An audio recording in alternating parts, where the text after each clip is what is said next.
Shabbat Shalom. This week, we continue to read from the book of Numbers, which begins with a detailed census.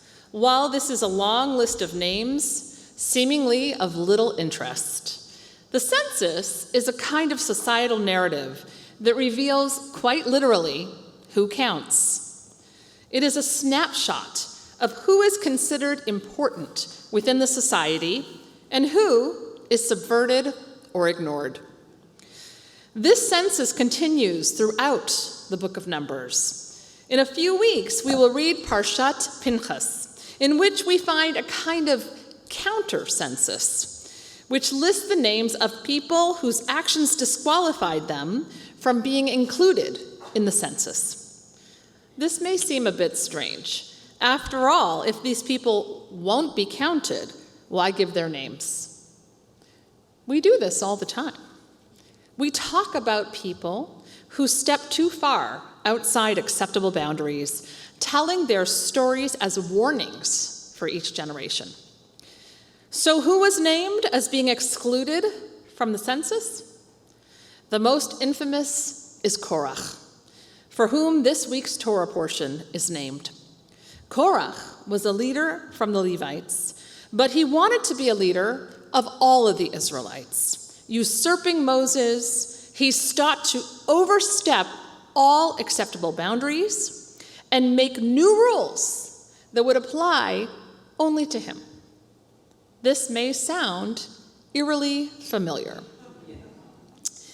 Korah led a coup that failed in a highly dramatic incident.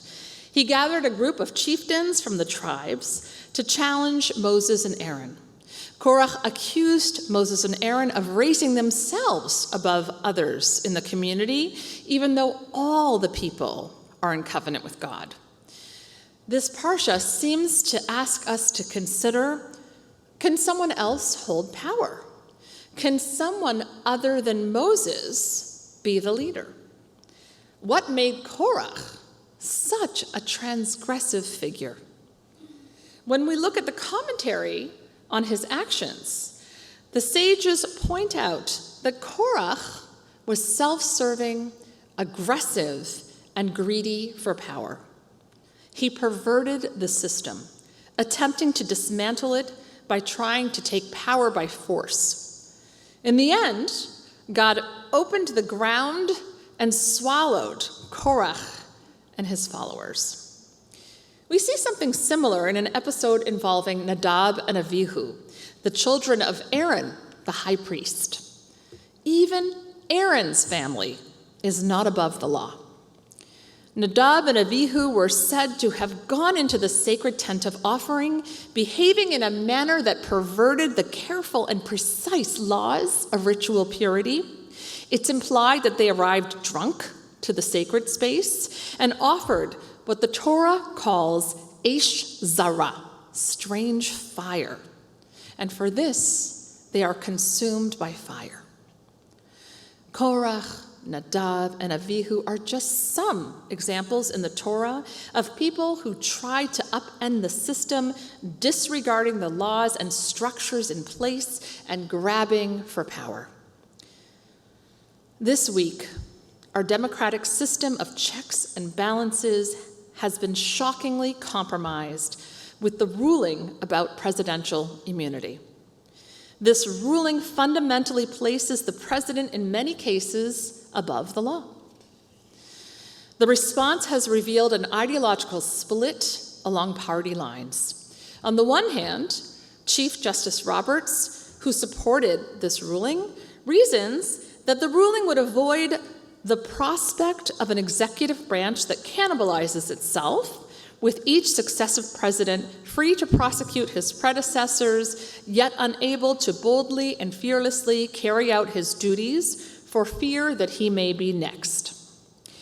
On the other hand, Justice Sonia Sotomayor wrote in a blistering dissent along with other liberal justices, the ruling creates a series of nightmare scenarios for what a president is now allowed to do with immunity.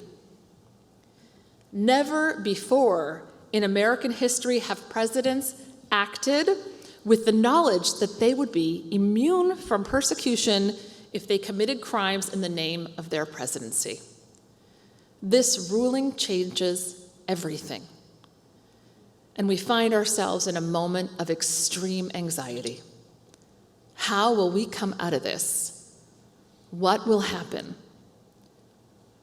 In the Torah, Korah and his followers get swallowed up by the earth. It is as if the sheer weight of their inflated self-importance pulls them down.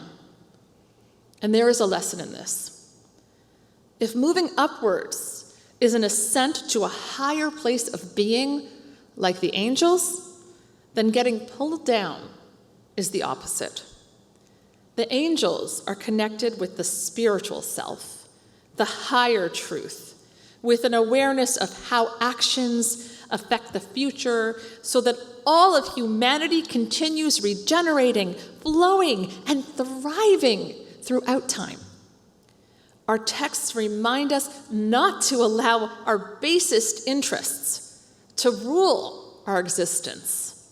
Pirkei Avot teaches, who is strong? One who controls their basest urges. We humans are somewhere between animals and angels. We have both within us, and it's up to us to choose. At a time like this, when many of us feel disempowered, angry, frustrated, anxious, scared, we need to do everything we can to even out the scales of justice. We need to act, and act now. We cannot afford to become despondent and disconnected. That has never been the Jewish way. There are things we can do. Call our local, state, and national representatives, write letters, and within our everyday lives, we can act in ways that promote equality, balance, fairness, and justice. We are Rodfei Tzedek, the ones who chase after justice. We run to do it.